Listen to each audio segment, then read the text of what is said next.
Was NBC News' Priscilla Thompson in Decatur, which is in the critical DeKalb County in Georgia. Of course, if you don't live in Georgia, it might sound like DeKalb County, but they'll know that you're not from Georgia. And if you say it in DeKalb County like that, they'll give you a wedgie. Priscilla, what's the story where you are?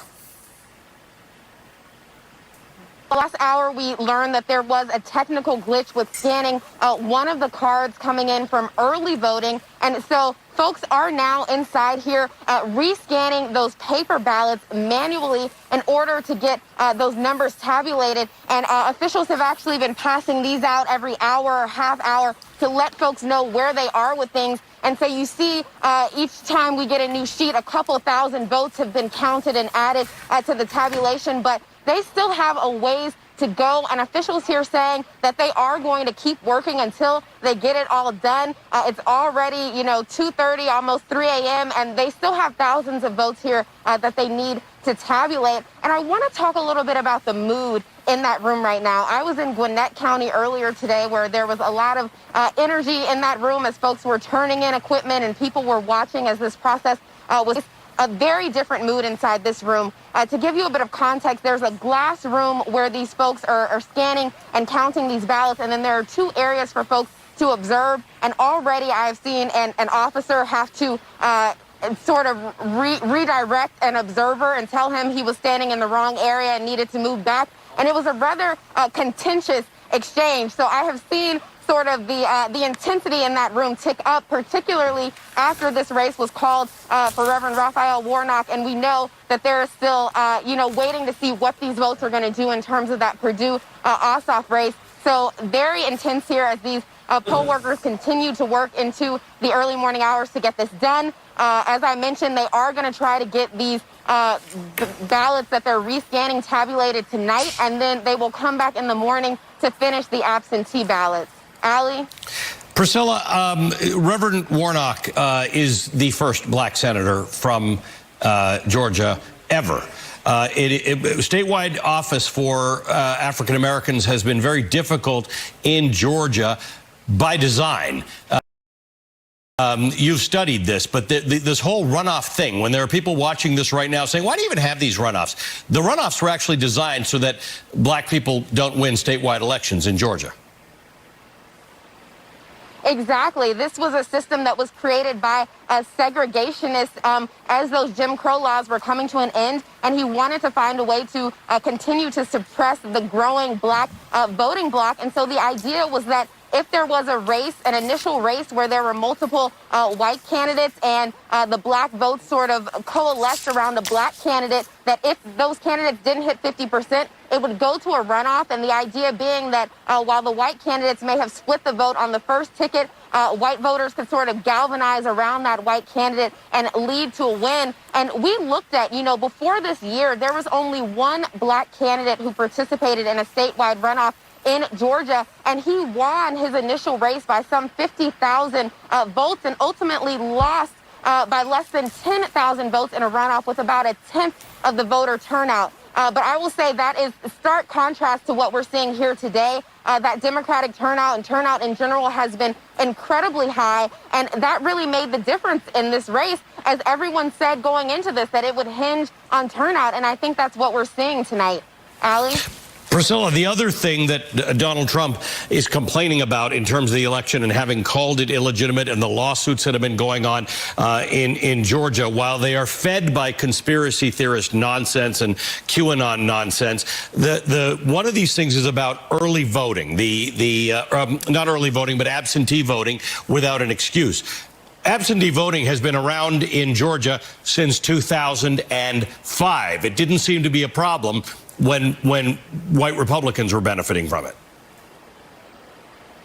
Exactly, Allie. It's been around since 2005. It has never been an issue before this. But in recent months, it was earlier this month, I believe, that the Secretary of State came out with a statement saying that he calling on the state legislator to take that up and to make it so that there would not be no excuse absentee voting here anymore, essentially saying that this year the state had to conduct 3 separate elections, early voting, absentee, and then, of course, election day, and that it put an undue strain on election workers. But we know that the reason why absentee voting was so high in this cycle in particular was because we're living in a pandemic, and Democrats and even the state officials here were encouraging people to vote by absentee. We don't know that those numbers are going to continue into another election where we're not in a pandemic. So it is very interesting that instead of saying, let's see what happens in the next cycle and if it's still at this level and we can reassess, they're seeking now to end no excuse absentee voting altogether. I think the data shows that early absentee voting and early voting in general did skew towards Democrats. It was largely younger voters, voters of color, and we see how these races are turning out. So that is sort of where things stand, and we'll see if the legislator takes that up and if those changes are made. Allie? Priscilla, thank you. We'll stay in close touch with you through the course of the next few hours as we get more information out of DeKalb County. I do want to read a statement that we have received from the Perdue campaign. David Perdue has said, or the campaign has said, as we have said repeatedly over the last several weeks and as recently as this evening, this is an exceptionally close election that will require time and transparency to be certain the results are fair and accurate and the voices of Georgians are heard. We will mobilize every available resource and exhaust every legal recourse to ensure the legality cast all ballots, that all legally cast ballots are properly counted. We believe in the end, Senator Perdue will be victorious. I only read that to you because that's the way it goes now with Republicans. Used to be concessions when it looked like you were going to lose. Now it's we're going to sue all our way to the top. Donald Trump is expected to address protesters later today in Washington ahead of the certification of the 2020 presidential results. 2 hours later, a joint session of Congress will convene to formalize Joe Biden as the 46th president of the United States. Now, at least 13 Republican senators, some of them incumbents, the ones on the right, new senators, say they will contest the results. It will delay a normally routine, mundane, pro forma process and allow those senators to raise completely meritless allegations of election fraud. Back with me, David Corn, Olivia Nuzzi, and Kurt Bardella. Olivia, let me start with you. There have been 50 or 60 or more court cases, depending on how you count them. Some of them are continuations of a court case and appeals. But the bottom line is, in 3 cases, were either Donald Trump or Republicans granted some relief. They didn't win a case. They were granted some relief, and someone had to count some more votes or something like that. Every other case has been thrown out, including the ones that made it to the Supreme Court. So the idea that these voting irregularities have not had a full, proper hearing in the United States is entirely false. Even members of President Trump's own legal team think that that's false and have thought that that's false for weeks and weeks now. I was talking to a source close to the president's legal team a couple of weeks ago who said it's over. They'd been waiting for there to be a serious, some kind of serious challenge mounted. That became overwhelmingly clear that that was not going to happen very early. And there was a divide at that point that still exists between certain members of the president's legal team who consider themselves to be more serious litigators, who have less radical reputations than people like Sidney Powell, and the radicals like Rudy Giuliani, Sidney Powell, Jenna Ellis, others like them, who have been in the president's ear and kind of filling the vacuum left by the space where other people who typically were around the president kind of abandoned him physically after election night when it became clear that he was not going to hold on. So the fact that even members of Trump's own legal team, even people who have been paid to represent him and to be on his side and to buy into this bullshit, frankly, the fact that they even are acknowledging, even if it's just on background to reporters like me, that this is a joke and that there's no path forward, I think kind of says it all. And I can't speak for what the president is thinking, obviously. I wish I had more insight into that directly. But even though he's performing publicly as if this is going to keep going forward, as if he believes that there is a path or some avenue. When I talk to people who are close to him, they say that he never believed he was going to win this race in the first place after a while, as it got closer and closer to Election Day, and that he probably doesn't believe it now. And not only that, but that he doesn't really want to be there anyway. And that he is looking forward to this post-election life where he can kind of just shout into the void as he already is doing and as he already spends his time, and say that he would have won anyway, but never have to prove it. It's remarkable. Kurt Bardella, only two Republican senators have to go along with the idea that we're going to certify the results as is expected tomorrow. We have more than two. I want to put a screen up right now. There are at least 25 GOP senators who will support that. That's 25 short of 50 at the moment, which is kind of ridiculous. But it does tell me that if there are 25 who are going to support it, and there are at least 13 who are not going to support it, which means there's 11 in the middle there who haven't made a commitment, which is kind of spineless at this point in the game. The Republican Party is not going to be one party for very long. No, it's not. And the dynamics at play right now, it reminds me so much of what former in the game. The Republican Party is not going to be one party for very long. No, it's not. And the dynamics at play right now, it reminds me so much of what former House Speaker John Boehner and Majority Leader Eric Cantor had to go through just a few years ago. And it was that fracture between the base and the so-called establishment. It reminds me so much of what former in the game. The Republican Party is not going to be one party for very long.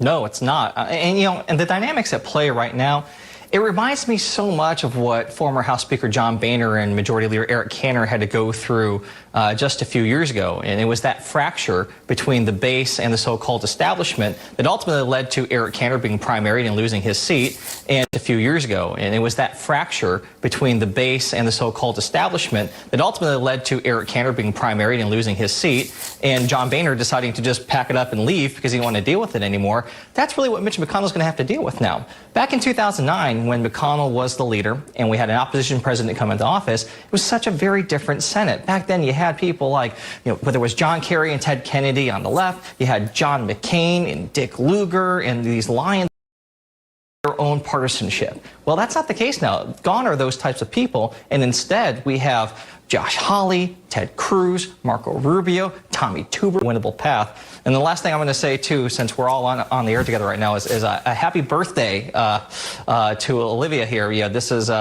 your birthday right now on live television at 3 in the morning on the East Coast. Happy birthday, Olivia. That's fantastic. It's a very normal way to celebrate. But to that point, I actually, not to the point about my birthday, but to the point about the party being divided, I just want to say, I mean, this is already played out in Georgia. The big difference, I mean, the big difference between how the Republican strategy worked in Georgia, how the Democrats worked, is that the Democrats were aligned together. They were one party. They had one mission, whereas Donald Trump was actively dividing the party. He was attacking the governor. He's attacking bureaucrats there, working to secure the election.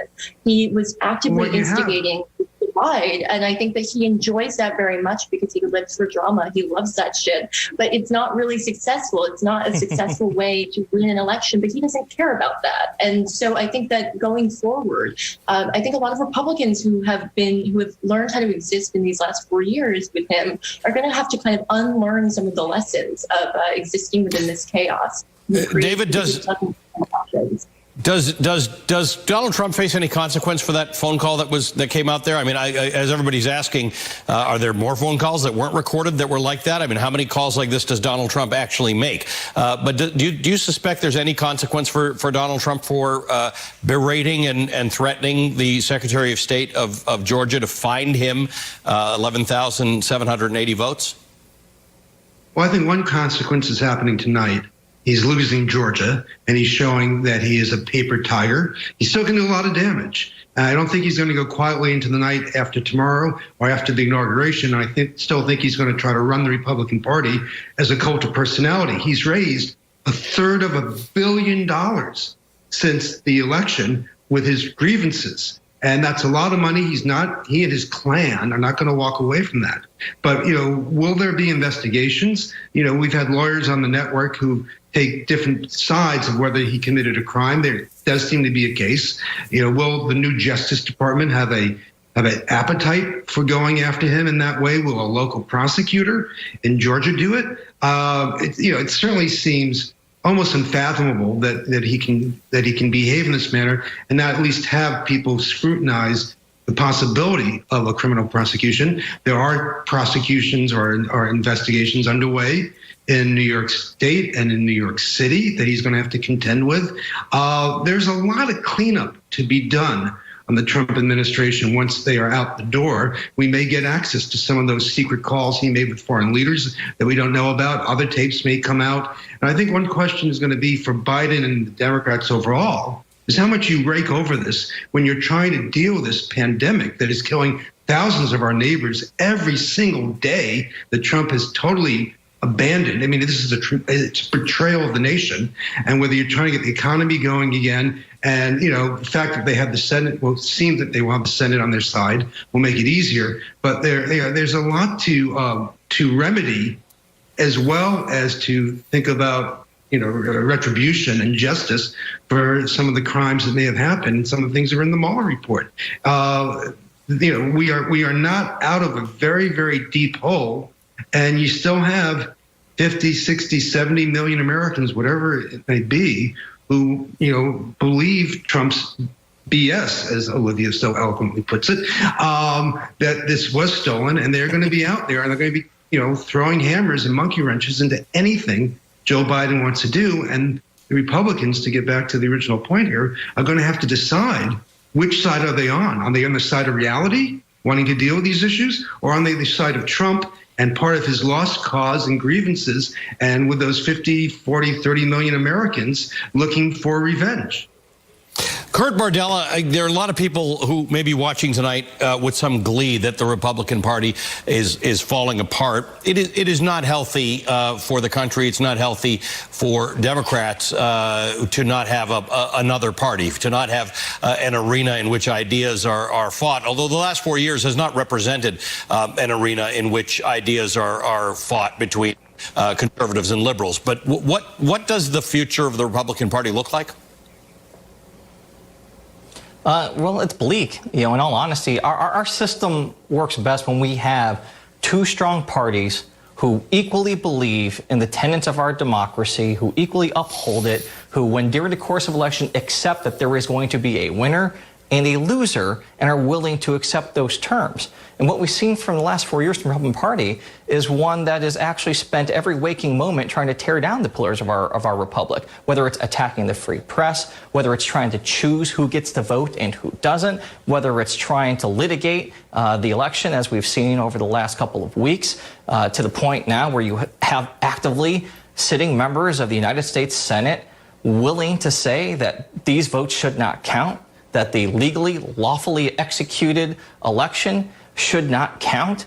If that's the party that's going to happen with the Republicans going forward, something new is going to have to come forward because, again, as I've said tonight, that's unsustainable. Thank you to the three of you, David Corn, Olivia Nuzzi, and Kurt Bardella. Don't go anywhere. Our special coverage continues on MSNBC after this break.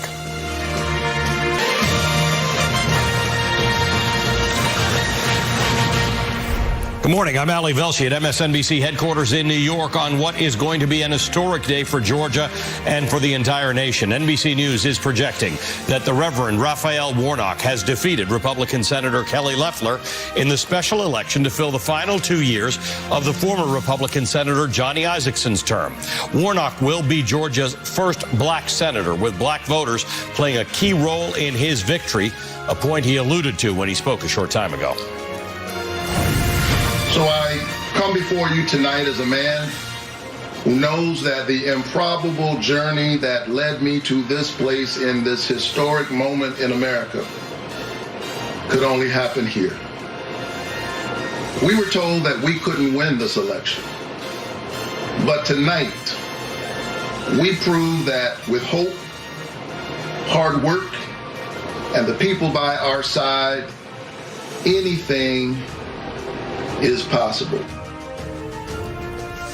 NBC News has not called the other Senate race between Democrat Jon Ossoff and Republican incumbent David Perdue. Here's where we stand right now. 98% of the vote is in, and Ossoff is leading Perdue 50.1 to 49.9. But we still are expecting upward of 40,000 votes to come in.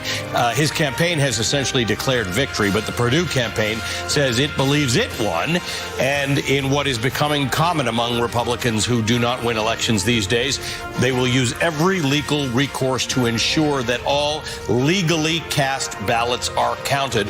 Once again, continuing that Trumpian theme of fraud and illegal ballots. If the current trend holds and Ossoff defeats Perdue, Democrats will take control of the United States Senate for the first time since 2015. A significant boost for President-elect Joe Biden as he gets set to take office 2 weeks from today. With me now, Kimberly Atkins, senior opinion writer for the Boston Globe, Jonathan Alter, longtime political journalist and MSNBC analyst, and Jamil Smith, senior writer for Rolling Stone.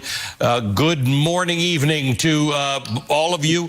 Kimberly, let me start with you. One way or the other, history has been made tonight. Regardless of whether Jon Ossoff wins his race, Raphael Warnock becomes the first black senator from Georgia, the 11th black senator of all, and he's made history. He has, and it's a really remarkable end to a political election season where we've been through everything from a pandemic to protests for racial justice to have this milestone that was reached in this race in what was once a solidly red state, and an effort that was led with leaders like Stacey Abrams and LaTosha Brown to motivate and mobilize black voters in a way that we really have not seen in Georgia. I mean, this is a place in the South, like many other states, where there are a lot of suppressive voting laws that were put in place to dilute the black vote. Even the runoff itself is a vestige of that. And so this victory means a great deal. It is historic for a lot of reasons, and we'll have to wait to see what the other race is that could really have a huge impact here in Washington. Jonathan, there's something else playing out. It started playing out tonight in Washington. There were clashes between, I don't know who they were, and police. They might have been Proud Boys. They might have been MAGA people. Donald Trump has called for an actual rally tomorrow. So while this thing is going on in Congress, which we all thought was pro forma, where they count the ballots, they count the electoral votes, and the vice president signs it, Donald Trump might be out there, but certainly a whole lot of people will be out there challenging this. Well, Allie, it's a coup attempt. It's not going to work, but we need to call it what it is. And we need to make sure that the stakes involved are clear to the American people, and that the members of Congress who are trying to overturn an election and disenfranchise millions and millions of people, which is what they're going to try to do tomorrow, that they are called out as enemies of democracy, which is what they are. Now, the good news is a lot of Republicans have been noting this in recent days. So this is not actually a partisan issue. It's between those who believe in our democracy and those who don't. And, you know, I've been using a kind of a prop this tonight on television, scissors. Why scissors?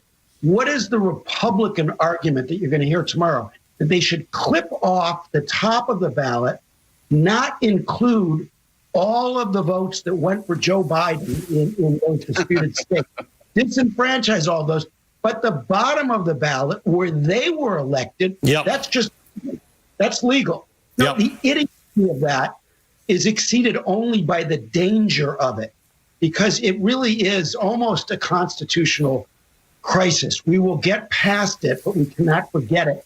And they must be held accountable in the years ahead, the seditionists who are trying to destroy our democracy. And actually, Jamil, when you look at the places where the most fervent challenges are taking place, at Wisconsin, it wasn't all of Wisconsin. It was Milwaukee County and Dane County. It wasn't all of Michigan. It was Wayne County, which is Detroit. It wasn't all of Pennsylvania. It was Philadelphia and Pittsburgh. It wasn't all of Georgia. It was parts of Georgia. And if you look at all the places where the votes were challenged, there is something that they all have in common. Yeah, Ali, they got this in common. That's what they got.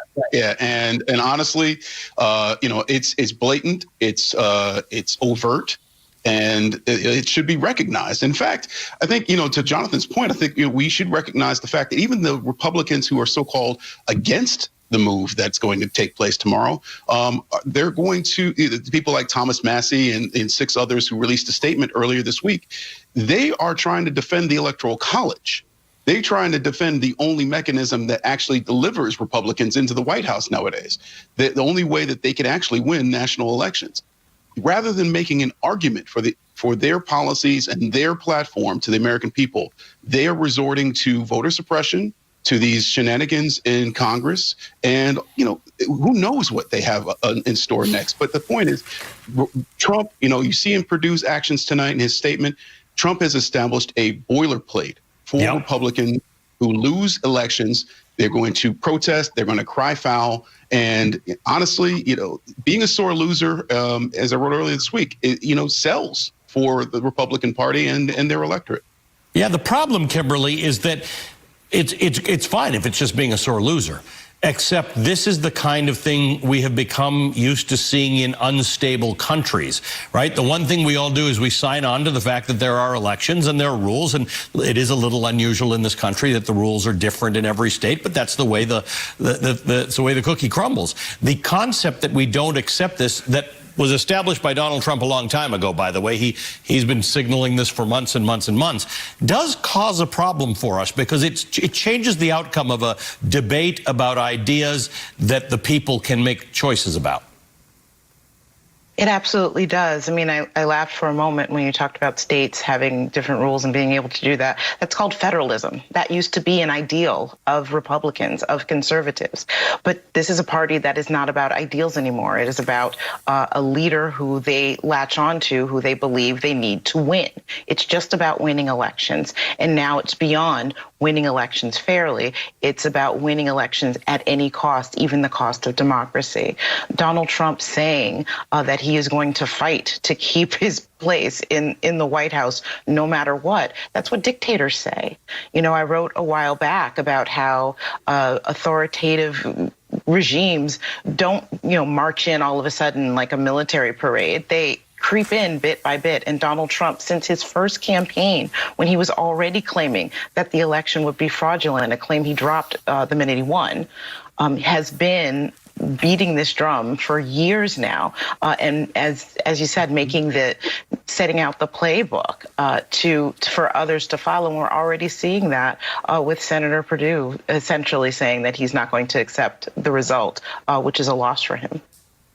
Jonathan Alter, tomorrow, Donald Trump has been encouraging people to come to these rallies, and so have the Proud Boys, and so have other people. So one starts to become confused as to whose rally this is.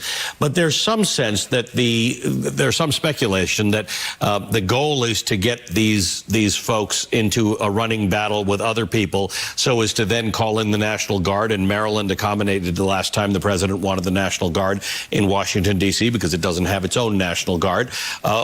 Or to involve the military in the election the way Michael Flynn has actually called for. He called for martial law. I assume there's nobody in the U.S. military who's going to go along with this. I think that's a fair assumption. All living former secretaries of defense signed a letter this week, which everybody in the military saw, urging them to stay out of politics. The military gets involved in elections in banana republics. And, we now have banana Republicans who want it. And, I think that the suggestion of Colin Powell's former chief of staff that General Flynn be court-martialed, be called back into service, which the military has the ability to do, and court-martialed for calling for martial law is a very good idea. These sorts of actions need to be taken in the days ahead. But here's the good news, Allie. This was a big night for American democracy, a really positive night, because it was the beginning of the post-Trump era.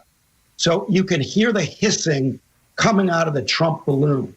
He is dead man walking politically. And I know we've all been traumatized by him, but he is not going to have very much power as a former president. Remember, this was Georgia. This was not some kind of like blue state. This was Georgia that he went to try to boost turnout, and he utterly failed. So, any Republican who is too afraid of him was dancing to his tune, is living in the past, because the future of American politics, despite how much he tries, is mostly not going to include Donald Trump. And that's something that we started on tonight, and it's very good news for this country. Jamil, I want to put up the pictures of the 13 senators we know who are planning to object to the Electoral College vote later on today. Kelly Loeffler's one of them. I guess that declaration didn't help her too much. She just made it last night. Ted Cruz wanted to be president of the United States. Josh Hawley wants to be president of the United States. Marsha Blackburn is probably running to be president of the United States. And to a whole bunch of these people, having Donald Trump on your side saves you from being primaried, or saves you from having him say things bad about you on Twitter, and maybe helps you be president because you'll appeal to his base. Does any of that calculus change on a night like this, where Donald Trump going to Georgia last night might have hurt as much as, if not more than it helped?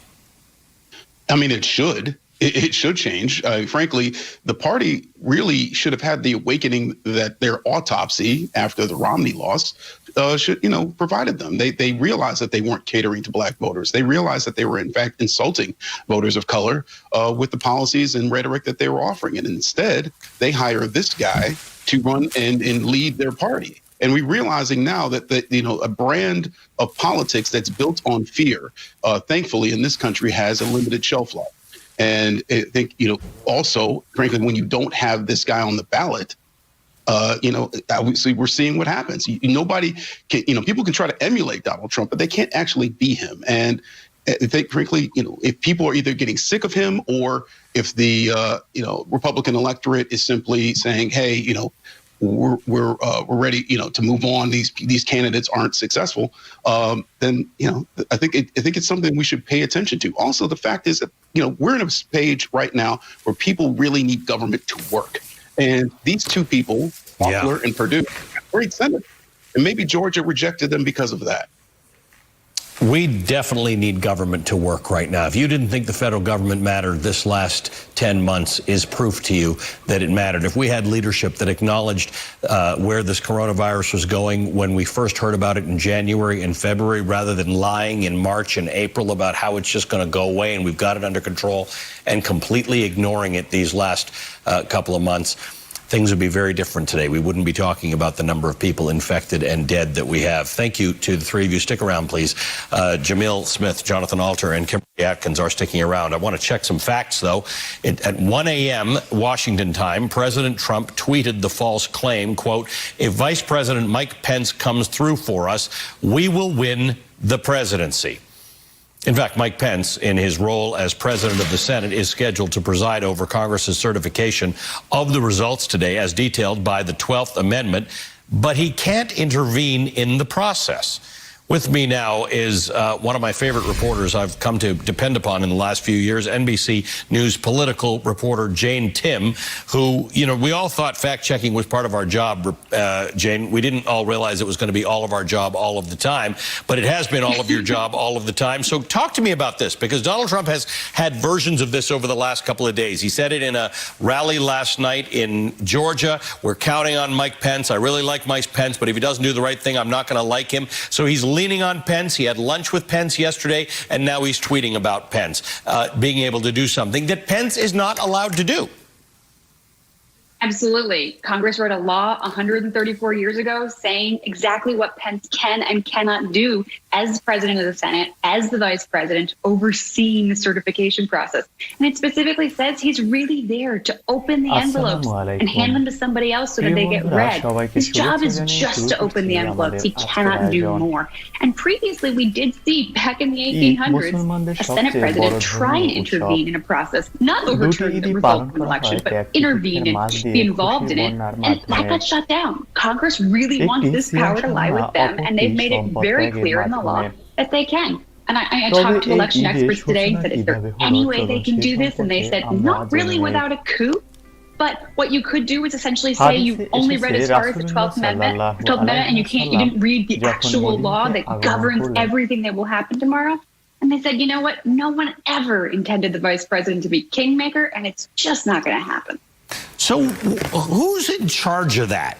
The one thing I've learned with fact checkers over the last 4 years is you can check the fact, but Donald Trump makes his own rules. Who, the person who is going to get up tomorrow and say, Mike Pence isn't in the room, he needs to be in the room, or Mike Pence, you have to actually just do this? What do we know where this goes? Who's in charge? I mean, at the end of the day, I think the law is in charge. I mean, Mike Pence does not want to go down in history as the guy who started a coup for Donald Trump that he knows will fail. You know, it's not going to go anywhere. And I think Mike Pence knows it, and we think Donald Trump knows it as well. I think that this is a last-ditch effort, because you saw Donald Trump going to court after court with failing efforts. There was one in the D.C. court by some Trump allies this week, and the judge said, wrong court, no standing, and you didn't even read the Constitution. I mean, we are grasping at straws at this point. Jane, good to see you as always. Thank you for your tremendous work. If anybody doesn't follow Jane Tim on Twitter, it's Jane Street, and she'll keep you straight on exactly what's supposed to be happening. Thank you, Jane. Good to see you. History made in Georgia. We're going to go back to the big board and talk to one of the top political reporters in the state about what his sources are saying at this hour.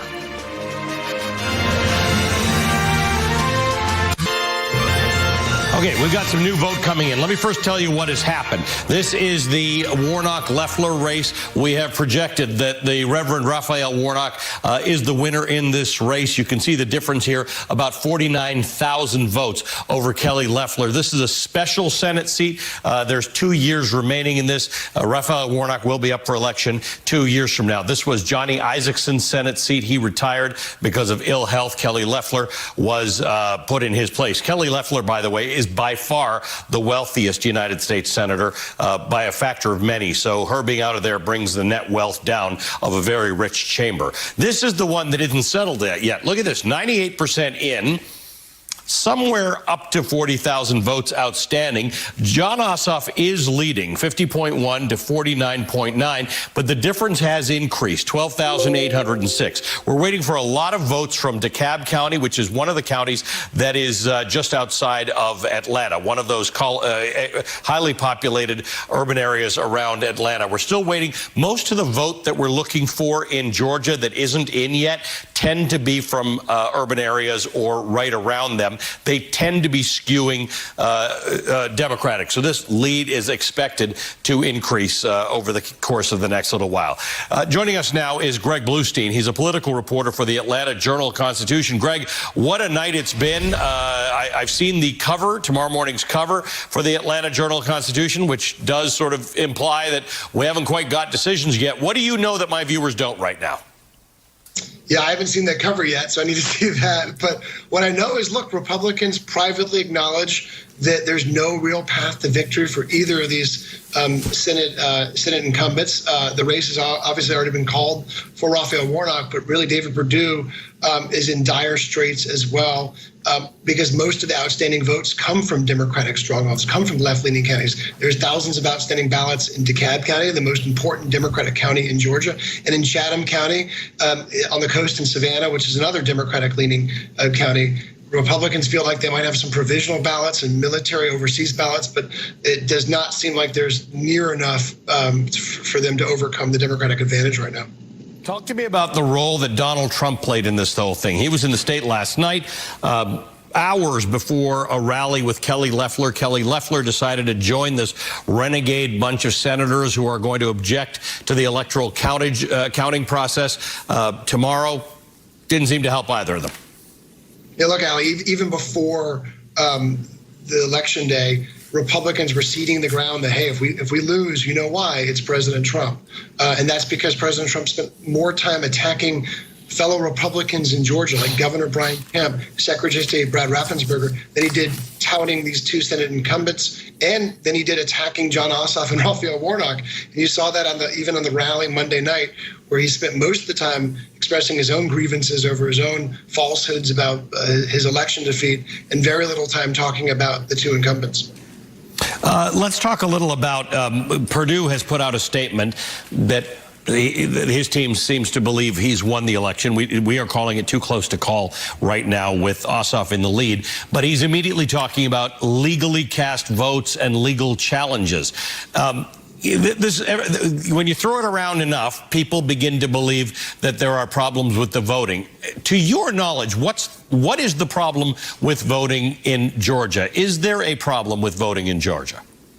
No, elected Republican officials who oversee the Georgia's electoral system have said repeatedly there's no evidence of widespread fraud, there's no evidence of systemic irregularities, and after 3 separate tallies of Georgia's 5 million ballots, it confirmed Joe Biden's narrow victory over Donald Trump here, and a selected audit of more than about 15,000 signatures on absentee ballot envelopes in suburban Cobb County found no evidence of fraud either. So really, it continues to be misinformation.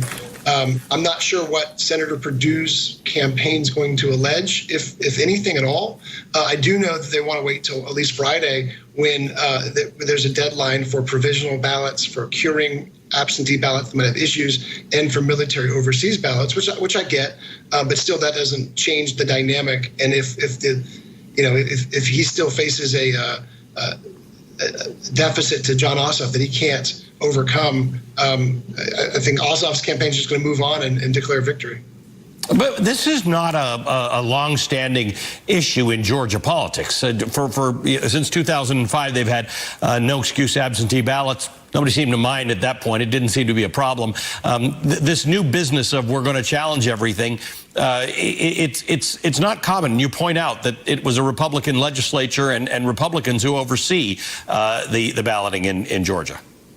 Exactly. Not only do Republicans sponsor this absentee ballot system, but also the new voting system that has come under fire too by at least President Trump and some of his allies in Georgia, the new touchscreen voting system, the two-part voting system that Georgia implemented over the past year. And it continues to be a big debate. I mean, this legislative session starting in just a week is going to be defined by a debate over voting rights. At the same time, these legal battles, I'm sure there will be litigation filed. The worry in Georgia was that what we saw in November, which was weeks and weeks of dubious lawsuits and all sorts of misinformation and false claims, was just a prelude to what could happen in Georgia if the elections for the Senate runoffs were close at all. And what we're seeing right now is, hey, they're pretty close. I want to bring up that headline that I was just talking about. We've got the front page now of the Atlanta Journal-Constitution. It says, Georgia keeps the nation on edge again. Senate hanging in balance. Races too close to call. I love these headline writers. It's amazing. It's true. Your state is keeping us on edge. Greg Bluestein, thank you for joining us. Political reporter for the Atlanta Journal-Constitution. Again, thank you for your time tonight. Please let us know as soon as you get more reporting, because we will bring it right to our viewers.